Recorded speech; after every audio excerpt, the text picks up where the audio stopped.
nós estamos aqui na escola Professora Maria de Magalhães Pinto, em Igarapé, e hoje nós iremos receber um convidado especial no Conexão 9. Eu sou a Sabrine. Eu sou a Nayara. E esse convidado estará com a gente aqui abordando vários assuntos super importantes para a nossa sociedade de hoje, dando dicas e também falando sobre a vida dele e o que ele acha sobre isso. Então, venha com a gente para você pegar e acompanhar esse podcast que ele tá maravilhoso.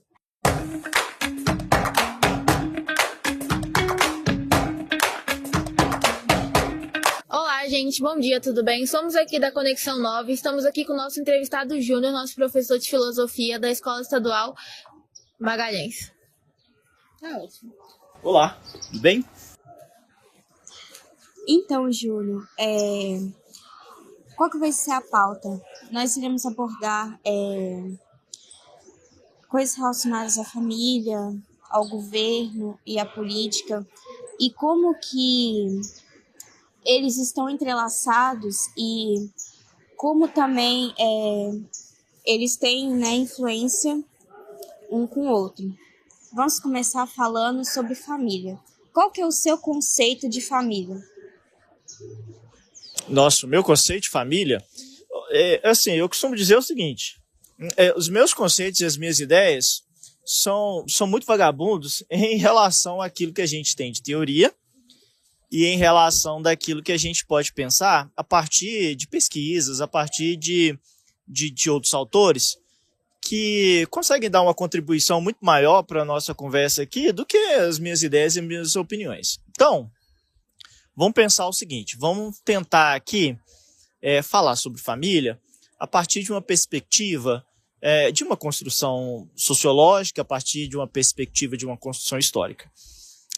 A primeira coisa que a gente precisa sempre pensar é o seguinte, família é uma instituição social. Quando a gente fala que família é uma instituição social, significa que existe uma previsão legal para aquilo que a gente entende que é família.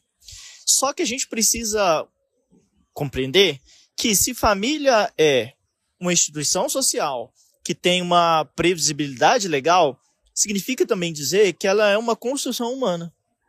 Então, por exemplo, isso aí, hoje em dia, é um debate muito interessante, muito importante, porque existem grupos na sociedade que entendem que existe uma concepção plena, universal e absoluta daquilo que é família.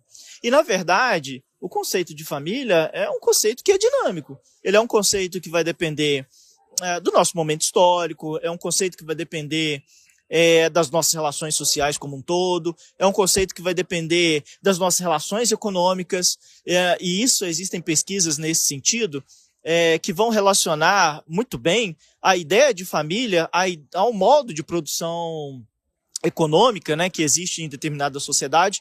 E aí a gente pode inclusive pensar, esse nosso modelo de família agora, ele é um modelo que casa muito bem com uma concepção de um Estado burguês, né, dentro de um modo de produção capitalista. Eu não vou entrar nos mínimos detalhes aqui não, mas é só para a gente parar e pensar um pouco nessa fluidez da concepção do que é família. Então, quando a gente fala de família hoje, e quando a gente fala, por exemplo, tem grupos que falam de a família tradicional.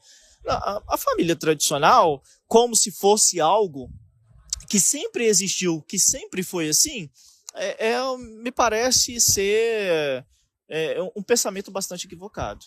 Por quê? Porque se você for pensar o que é família nas tradições, por exemplo, da antiguidade, você vai encontrar outras relações sociais. Se você for pensar em família a partir da Idade Média, também você vai encontrar outras configurações de família. Inclusive, pensando nas relações afetivas entre mãe e filho, entre pais e filhos, eram outras relações. Essa nossa concepção de família hoje, e que muita gente entende como uma família tradicional e que sempre existiu, ela é moderna, ela é burguesa, ela é gestada a partir... eu não gosto muito de me arriscar em dados históricos, não, mas a gente pode pensar aí do século XVIII para cá, tá? Então, minha concepção de família é o entendimento de que família ela tem que ser gestada a partir das necessidades inerentes à sociedade. Então, quando você pensa nos dias de hoje, que vem mudando, né, o conceito de família, vem mudando a organização, inclusive, das relações familiares, por exemplo, na questão de relacionamentos homoafetivos, você consegue entender que existe uma necessidade presente, inerente na nossa sociedade, que vai levar a essa mudança desse conceito de família. Eu não tenho um conceito único de família. O que eu tenho é uma concepção de que família não é um dado absoluto, mas família é uma ideia, é um construto que vai se alterando a partir das necessidades que vão surgindo na sociedade, nas relações. Aí, abrindo um parêntese sobre o que você falou, em relações homoafetivas e tudo mais, no caso, as religiões, né?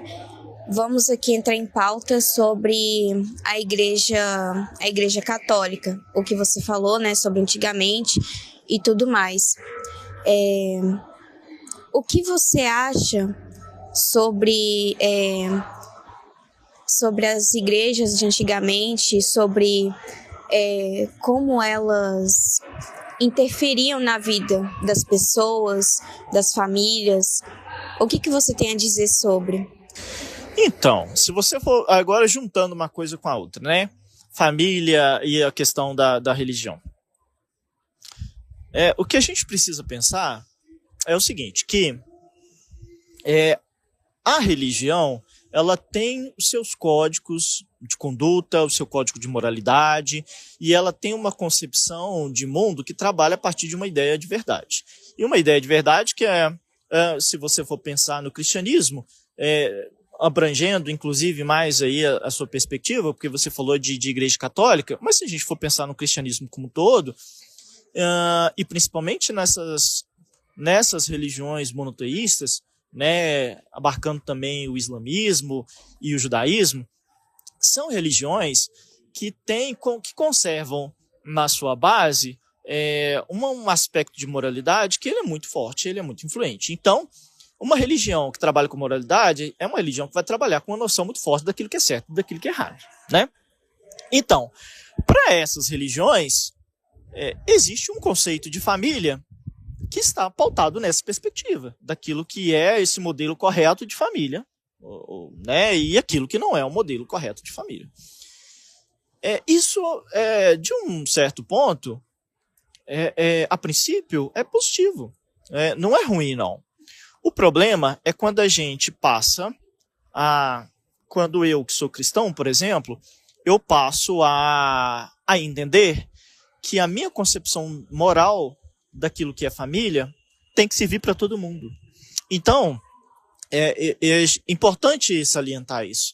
Quando eu sou cristão, faço parte de uma instituição religiosa, coaduno, né, eu estou de acordo com os valores e com o código de moralidade que existe ali, eu preciso entender que aquilo ali é para mim, né? Então, faz muito sentido para mim, faz muito sentido para a minha comunidade religiosa, aquele modelo, aquele ideal de família. Beleza, isso é um ponto. E isso é importante para mim, para a minha vida e para a minha família. O que eu preciso entender é que aquele modelo de família que eu gosto muito, ele é importante para mim. Existem outros modelos, existem outras configurações, existem outros entendimentos de outros grupos na sociedade. Inclusive, existem outras necessidades de outras pessoas que convivem na mesma sociedade que eu. O que eu não posso fazer, então, é querer que a minha visão de mundo, a minha concepção de família, por exemplo, e a minha concepção moral como um todo, ela seja o único parâmetro para orientar a vida em sociedade como um todo. Ela é um parâmetro para orientar a minha vida, porque foi uma escolha que eu fiz. E é um parâmetro para orientar o grupo religioso do qual eu faço parte. Agora, a sociedade ela é plural. Existe um Estado que tem que administrar para todos. Tem que administrar para mim, que sou cristão, mas tem que administrar para quem é muçulmano, tem que administrar para quem é ateu. Então, nós precisamos pensar no Estado que ele não é feito só para mim, mas que ele é feito para todos. E que ele precisa, então, abarcar, na medida do possível, as diversas concepções de mundo, inclusive também de valores, né? Ou seja, para que todo mundo, sim, também, para que todo mundo tenha espaço nesse mundo, a partir das suas convicções e das suas ideias, desde que elas, obviamente, estejam dentro daquilo que é o respeito à lei, né? Aí, eu queria abrir um parêntese sobre essa questão de valores. Eu também queria perguntar tanto para você quanto para a Sabrine também, em relação a quanto a família, né, e o que a família apresenta para a gente, o quanto que isso influencia na nossa formação, né, na nossa formação tanto de caráter, né, quanto também de quem nós somos, né? O que vocês acham sobre isso? Quanto que a família influenciou no que vocês são hoje? Olha, pra mim, eu acho que cada um que vem de uma família diferente, porque nenhuma é igual, né? Isso é óbvio. Vem de uma criação diferente, vem de uma ideologia diferente. Então, o que a gente é hoje é reflexo disso, né? Tudo que a gente faz, o que a gente faz, né? Tudo que a gente pensa também, às vezes, vem desse jeito que a família criou a gente, né? Porque, igual, quando eu era criança, a minha mãe, ela brincava muito comigo. E isso hoje influencia eu a brincar muito com meu irmão. O que a gente cresce vendo ou fazendo influencia muito no que a gente é hoje. E isso da igreja também, porque se eu viesse de um berço cristão ou católico desde pequena, até hoje eu estaria lá, nessa mesma influência. Beleza. Essa pergunta aí eu posso falar como pai, posso falar como filho, posso falar como filósofo. Então, como é que a família influencia, né? Família, primeiramente, do ponto de vista da sociologia, a família ela está dentro daquele primeiro processo que nós chamamos de processo de socialização, né? Significa dizer o seguinte, é o primeiro espaço ali em que aquela criança vai aprender a ler, interpretar e a viver no mundo de uma forma que ela vai se adequando à sociedade. É a família que vai fazer primeiramente esse trabalho. Então, daí você já pensa o seguinte, que a família ela é extremamente importante. Se você for considerar que existe na formação do nosso cérebro, né, ele vai sendo formado aos pouquinhos ao longo da nossa vida. E tem uma fase ali na infância, mais ou menos ali 3 anos, até eu acredito ali mais ou menos uns 5 anos, que você tem um boom assim de formação de sinapses, né? Uma plasticidade neural muito grande que acontece ali. Ou seja, muitas ligações neurais ocorrem na criança nesse período. Ou seja, o que significa falar de ligações neurais? Significa dizer que essa criança aprende muito. Então, essa fase dos 3 anos, 4 anos, que a criança está ali sendo abastecida de muitas informações e fazendo muitas conexões e muitos aprendizados e sabendo que esses aprendizados dessa fase, dessa infância, vão repercutir na vida dela toda, você começa a pensar o seguinte, poxa, é dentro de casa, é na convivência com os irmãos, é na convivência com o pai e com a mãe que essa criança vai desenvolver toda essa potencialidade neural e de conhecimentos que ela está sendo formada ali. Então você começa a imaginar o peso da família, né, para o desenvolvimento dessa criança. E quando a gente fala de conhecimento, não é só conhecimento, né, do ponto de vista de um cognitivo acadêmico, não é isso. Mas quando a gente está falando de conhecimento, nós estamos falando de conhecimento emocional, nós estamos falando de desenvolvimento das subjetividades, nós estamos falando de um conhecimento que vai possibilitar uma leitura de mundo, né, a partir de valores. Tudo isso está sendo formado ali nessa infância. Então, a família, ela vai ser fundamental nesse processo, né? E aí, falando enquanto pai, né? Eu tenho 2 filhos e eles estão nessa fase. Uma filha de 3 anos, um filho de 5 anos. E a família, a gente consegue perceber lá, ela é a base. Inclusive, numa questão afetiva, que muitas vezes é negligenciado, né? Porque às vezes a ideia, a concepção de pai, às vezes de mãe, é ser provedor, é colocar comida, é organizar a casa, é dar roupa, né? Moradia para os filhos. Mas, além disso, existe uma questão que é emocional, que é afetiva, né? E tudo isso vai contribuir para todo o desenvolvimento dessa criança. Então, essa primeira fase, né, da infância, de estar presente, de ser, não só fisicamente, mas se envolver com a vida do filho, de brincar com o filho, de aconselhar e também de colocar limites. Eu acho que isso é muito importante. É preciso desde criança que os pais não só estimulem dos filhos as potencialidades, mas é importante também que ele saiba impor os limites necessários, né?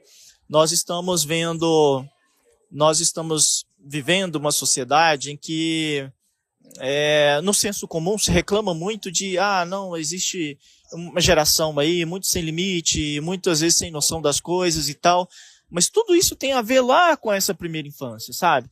Que essa criança ela vai compreender o que pode e o que não pode, vai compreender até que ponto deve ou não deve agir, quais são os limites para as coisas.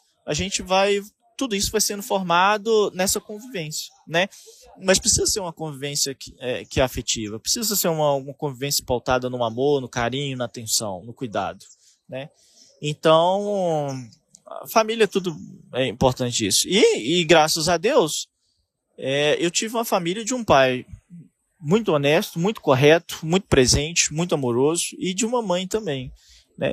E isso, eu vejo claramente os impactos na minha vida, né? As pessoas olham para mim e falam assim, nossa, você é igual a sua mãe. Mas é porque eu aprendi com ela, eu convivi com ela, né? E ela é referência e exemplo, né? Você foi o espelho dela, né? Tudo que ela fez de bom pra você, você pegou isso. Aí. Uhum. E, Júnior, entrando em outro assunto aqui, sobre a pessoa construir valores, sobre ela ser honesta, né, sobre ela saber os limites, né, tanto para ela, né, quanto também para outra pessoa. Isso vai afetar a gente diretamente, porque, por exemplo, você falou que você é pai. Às vezes o seu filho ou sua filha pode um dia estar numa posição que ele possa afetar a vida de outras pessoas, né? E ele ter esse caráter, né, bem consolidado, né, ter os valores bem estabelecidos, vai fazer com que ele faça um trabalho excelente, concordo? Aí, entrando em outro ponto, o que você acha sobre a forma de governo que está atualmente? O que você acha dela? Qual que é a sua opinião? Como que está o governo atualmente? Olha só, você me perguntou sobre a forma de governo, né? Então, eu acredito que forma de governo é um conceito específico dentro do estudo da geografia, da história e da filosofia também. Mas eu acredito que você quer mais uma reflexão um pouco mais abrangente sobre a situação do governo, da política, né, da nossa realidade social. Então, a gente precisa entender o seguinte: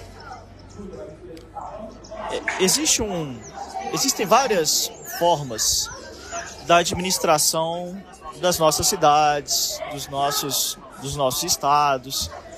E essas várias formas de administração, elas meio que foram testadas ao longo de muito tempo. Se a gente for pensar na organização política da Grécia Antiga, como é que ali você tem um debate sobre governanças diferentes, inclusive dentro desse debate você tem a situação bem peculiar de Atenas, né, com o desenvolvimento da democracia. Você vai compreendendo aí, passando pelo Império Romano depois, passando pelos governos na Idade Média, né, relacionados à religião, né, a uma teologia. E aí a gente vai atravessando até a modernidade, na formação dos estados nacionais, na elaboração de leis, né, válidas para todos. Então você percebe que tudo é um processo até a gente chegar nos dias de hoje. Tem um evento no meio disso que é muito definitivo para a organização da nossa sociedade hoje em dia, que foi a Revolução Francesa, né, que basicamente colocou ali os pilares da organização política dos estados modernos, né? Então, o que acontece é o seguinte: a duras penas, nós construímos uma ideia de Estado, uma ideia de política, baseado na ideia de liberdade, né? Baseado numa ideia de democracia e ligado a isso há uma concepção liberal, né, no mundo do desenvolvimento mesmo, da teoria liberal ao longo da história da filosofia moderna, e atrelado a tudo isso, um modo de produção capitalista. E o que nós estamos vendo hoje em dia? O que nós nos constatamos é que todo esse processo, até a gente chegar nos dias de hoje, e nós chegamos nesse desenvolvimento, vou chamar aqui de desenvolvimento, tá? Mas chegamos até esse momento louvando tudo aquilo que nós conquistamos, do ponto de vista que, até que enfim, temos um Estado democrático, temos um Estado democrático de direito, temos uma sociedade relativamente livre, e agora nós estamos atravessando um momento em que é como se nós estivéssemos revendo toda essa construção. Então eu vejo isso. É como se nós estivéssemos colocando em xeque tudo aquilo que foi construído às duras penas ao longo de séculos e séculos de desenvolvimento político, desenvolvimento do Estado. Então, e por que ocorre isso? Eu acho que vários fatores, mas eu acredito que principalmente quanto mais nós desenvolvemos a nossa democracia e a nossa liberdade, e quanto mais os direitos eles foram sendo acessados ou foram sendo acessíveis para todas as camadas da população, um grupo de pessoas na sociedade sentiu que os seus privilégios foram perdidos. E nós estamos vivendo, eu acredito que esse momento que vai marcar justamente isso. Esses grupos privilegiados, eles estão relacionando ao desenvolvimento da justiça, ao desenvolvimento do Estado democrático de direito, a perda pelos seus privilégios. Então, grupos na sociedade têm fomentado um descrédito muito grande na democracia, um descrédito muito grande nas instituições públicas, um descrédito muito grande no direito. Obviamente que nada disso é perfeito, obviamente que não, mas aí eu lembro bem das palavras lá do Churchill, né? Quando ele falou sobre a democracia. E ele disse o seguinte: olha, a democracia é o pior de todos os regimes, exceto todos os outros. Ou seja, o que ele está querendo dizer? É ruim. A democracia tem questões ali que são complicadas e que não é um regime perfeito. No entanto, os outros são piores ainda, né? Então, quando eu vejo esses movimentos sociais questionando a democracia, questionando o Estado democrático de direito, questionando legislação, questionando um Estado mais justo, me leva a pensar o seguinte: duas coisas. Primeiro, parece ser uma postura bastante egoísta, e segundo, o que nós vamos colocar no lugar? Né? Se nós temos aí, Deus livre e guarde, o fim do Estado democrático de direito, que nós tanto lutamos para conquistar, o que você vai colocar no lugar? E aí eu fico com a opinião do Churchill. Se formos colocar outra coisa no lugar, vai ser sempre uma construção numa perspectiva de piora, né? Ou seja, a democracia não é perfeita? Não é. Mas a gente tem que lutar para melhorar na medida do possível, né? Eu acho que é isso que tem que ser o nosso empenho.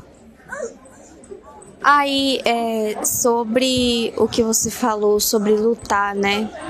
Tanto pelos nossos direitos quanto também pelos direitos dos outros, você concorda que nem sempre a gente vai ter que lutar para apoiar o governo, mas sim para ir contra ele?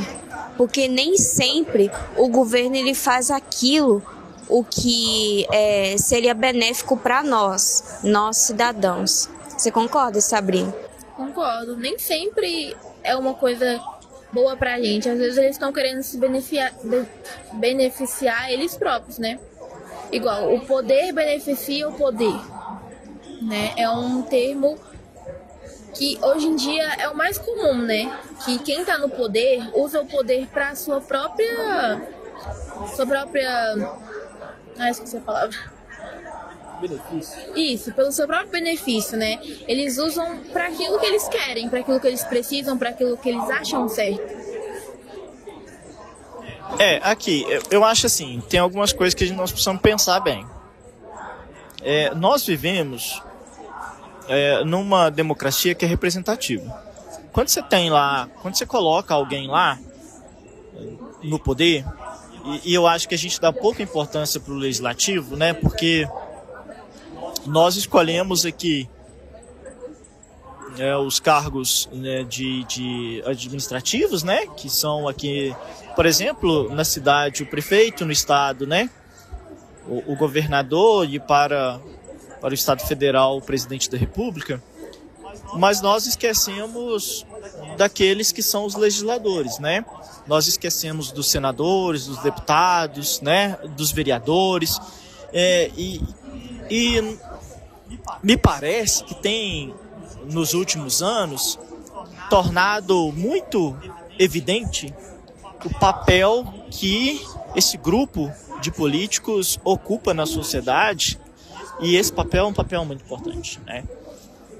E aí o que acontece? Às vezes a gente mira muito assim nos cargos, nos cargos de prefeito, né, nos cargos administrativos, nos cargos executivos, e a gente se esquece que por trás deles existem os cargos do legislativo que realmente tem um peso, tem uma importância muito grande na condução do país.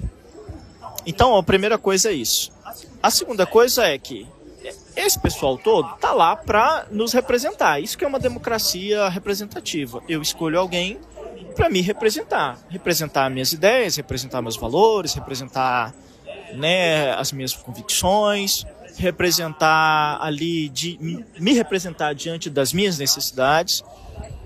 E aí, tem uma coisa que o que tem acontecendo é o seguinte: se eu sou um sujeito de ideias distorcidas, se eu sou um sujeito de um pensamento, por exemplo, que não